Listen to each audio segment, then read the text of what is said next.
मोमबत्ती जलाकर अभया के लिए की गई न्याय की मांग, लगाए गए वी वांट जस्टिस के नारे। Every drop of water counts. SBM Gold's water tank is the most sustainable and durable water storage solution available. Our hashtag असली commitment. कोलकाता के आरजीकर अस्पताल में प्रशिक्षित महिला चिकित्सक के साथ हुई हैवानियत के विरोध में और न्याय की मांग को लेकर रविवार रात को शहर के थाना मोड़ इलाके में मोमबत्ती जलाकर अभया के लिए न्याय की मांग की गई। इस घटना के 100 दिन बीत जाने के बाद भी अभी तक न्याय नहीं मिला है और इसी कारण जलपाईगुड़ी नागरिक संसद की तरफ से थाना मोड़ में मोमबत्ती जलाकर वी वांट जस्टिस के नारे लगाए गए और न्याय की मांग की गई। काफी संख्या में यहाँ पर उपस्थित होकर लोगों ने मोमबत्तियां जलाई और वी वांट जस्टिस के नारे लगाए। আমরা একটা গণ আবেদন দিলাম আজকে জলপাইগুড়ি কোতোয়ালি থানার আইসি মহোদয়কে।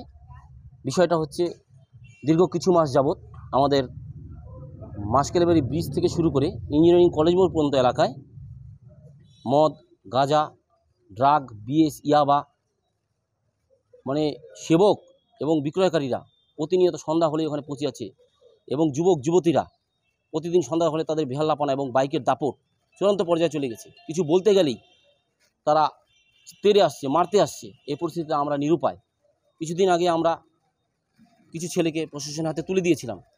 প্রশাসন আমাদের সবসময় সহযোগিতা করেছে, কিন্তু বিপুল পরিমাণে তাদের হাতে মানে ওই মালপত্রগুলো না পাওয়ার দরুন তাদেরকে ছেড়ে দিতে হয়। গত 15/11/2024 তারিখ একটি মেয়ে সেখানে গাঁজা সেবন করছিল। সেই পরিস্থিতিতে এলাকার প্রতিবেশী একজন বয়স্ক নাগরিক তিনি প্রতিবাদ করে, মেয়েটিকে বলে, মা এখান থেকে সরে যা। সেই পরিস্থিতিতে কিছুক্ষণ পরে একটি ছেলে একটি বাইক নিয়ে আসে। বাইকের নাম্বার আমরা দিয়ে দিয়েছি। সেই বাইকটা নিয়ে এসে তেড়ে আসে, কী হয়েছে তো কী হয়েছে। সেই মুহূর্তে আমাদের পাড়ার কয়েকজনই সেখানে দাঁড়িয়ে যায়, তাদেরকে হেনস্থা করে, জামা ছিঁড়ে দেয় এবং তাদের বিরুদ্ধে মিথ্যা অভিযোগও দিয়েছে এবং সেই ছেলেটি নিজেকে আইনজীবী বলে পরিচয় দিয়েছে। এটি কী করে মানব?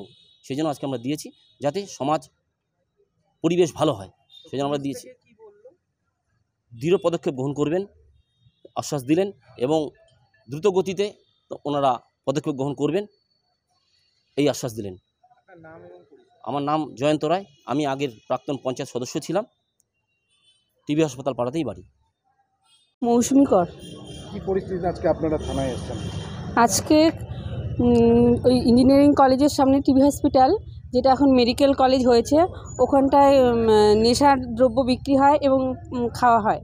ওখানটায় রাত্রিবেলাতে চলাচল করাই যায় না। আমি ওখানকার মেয়ে, আমি হয়তো রাতে যখন অনেক সময় বাড়ি যাই তখন ওখানটায় নেশার আসর বসে থাকে রীতিমতো। তো সেই অবস্থায় মেয়েদের দেখলে একটু বেশি টিটকারি দেয়, হেনস্থা করার চেষ্টা করে। মানে খুব খারাপ পরিস্থিতি। সামনেই মেডিকেল কলেজ আছে, ওখানটায় স্টুডেন্টরা আছে, তাদেরকেও উত্তপ্ত করা হবে, তারা শিখবে। পরিবেশ দূষিত হচ্ছে, ছোট ছোট বাচ্চারা দেখে শিখছে। রাতের অন্ধকারে এসব নেশাগ্রস্ত জিনিসগুলো যাতে বিক্রি না হয় আর সেবন না করা হয় সেদিকে যাতে পুলিশ কর্তৃপক্ষ কড়া নজর রাখে, এটাই আমরা আবেদন করছি। আপনার নাম? আমার নাম মৌসুমী কর।